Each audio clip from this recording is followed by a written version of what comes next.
Сәлем қыздар, бүгін сіздермен түрік халқының пиде деп аталатын ерекше тағамын жасайтын боламыз. Алдымен ыдысымызға ұнымызды салып, азғана тұз саламыз, құрғақ трош, азғана шекер салып жақсылап араластырамыз.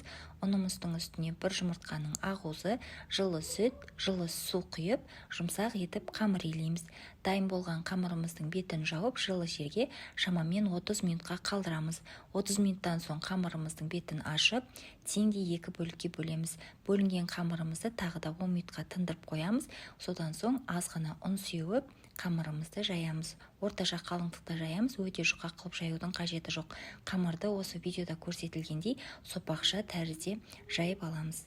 Және де осы жайылған қамырымызды бірден пергамент қағаздың үстіне төсеп аламыз. Ортасына салмасын саламыз. Салмасына тартылған ет, пияз, болгар бұрышы, қызанақ, дәміне қарай тұз және де қара бұрыш салып жақсылап араластырып, қамырымыздың ортасына салып, осы видеода көрсетілгендей пиденің формасын шығарамыз. Жандарына жұмыртқаның сары уызын жағамыз. Қызып тұрған печкіде 200 градуста шамамен 30-35 минут аралығында пісіріп аламыз. Әркімнің печкісі әрқалай, сол себепті қарап тұрыңыздар. Осымен біздің пидеміз пісіп дайын болды.